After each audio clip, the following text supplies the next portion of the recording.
साथियों, आज मुझे स्वामी विवेकानंद जी की भी एक बात याद आ रही है।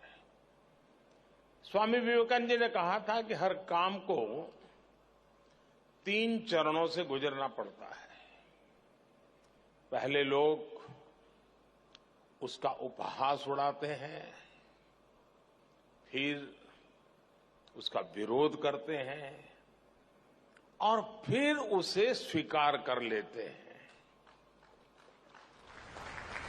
और खासकर तब जब वो आइडिया उस समय से आगे का हो। 20 वर्ष एक लंबा कालखंड होता है। आज की जनरेशन के युवा साथियों को पता भी नहीं होगा कि 2001 में आए भीषण भूकंप के बाद गुजरात की स्थिति क्या थी। भूकंप से भी पहले गुजरात लंबे समय तक अकाल की भयंकर स्थिति से जूझ रहा था। इसके बाद जो भूकंप आया उसमें हजारों लोगों की मौत हो गई, लाखों लोग इससे प्रभावित हुए, उन्हें अपना घर छोड़ना पड़ा। अकाल और भूकंप के अलावा उसी समय गुजरात में एक और बड़ी घटना हुई। Madhavpura mercantile cooperative bank collapse हो गया। इसकी वजह से 133 और कोऑपरेटिव बैंक में ये तूफान छा गया। पूरे गुजरात के आर्थिक जीवन में हाहाकार मचा हुआ था। एक तरह से गुजरात का फाइनेंशियल सेक्टर संकट में आ गया था। उस समय मैं पहली बार विधायक बना था।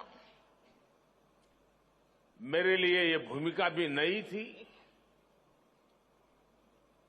शासन चलाने का कोई अनुभव नहीं था,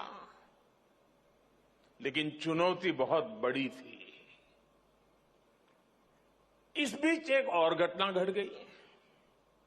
गोधरा की हृदय विदारक घटना हुई और उसके बाद की परिस्थितियों में गुजरात हिंसा की आग में जल उठा। ऐसे विकट हाल की शायद किसी ने कल्पना की होगी। मुख्यमंत्री के तौर पर भले उस समय मेरे पास ज्यादा अनुभव नहीं था, लेकिन मेरा गुजरात पर, अपने गुजरात के लोगों पर अटूट भरोसा था। एक छोटा सा बीज बोया था, आज वो इतना विशाल और बृहद वाइब्रेंट वटवृक्ष बन गया है। वाइब्रेंट गुजरात समिट के 20 साल पूरे होने पर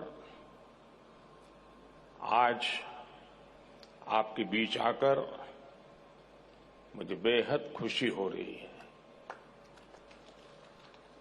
मुझे याद है बरसों पहले मैंने एक बार कहा था, वाइब्रेंट गुजरात ये सिर्फ ब्रांडिंग का आयोजन भर नहीं है, बल्कि इससे बढ़कर बॉन्डिंग का आयोजन है। दुनिया के लिए ये सफल समिट एक ब्रांड हो सकती है, लेकिन मेरे लिए ये एक मजबूत बॉन्ड का प्रतीक है।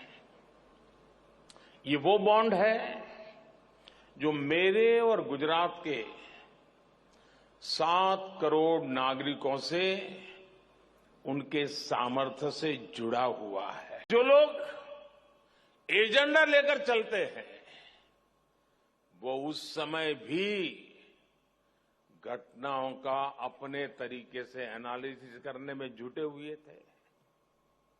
ये कहा गया, कि गुजरात से युवा, गुजरात से उद्योग, गुजरात से व्यापारी सब बाहर चले जाएंगे, पलायन कर जाएंगे और गुजरात तो ऐसा बर्बाद होगा कि देश के लिए बहुत बड़ा बोझ बन जाएगा। दुनिया में गुजरात को बदनाम करने की साजिश रची गई, एक निराशा का माहौल खड़ा करने की कोशिश की गई। कहा गया कि गुजरात कभी भी अपने पैरों पर खड़ा नहीं हो पाएगा। उस संकट में भी मैंने संकल्प लिया कि चाहे परिस्थितियां जैसी भी हो, गुजरात को इससे बाहर निकाल के ही रहूंगा।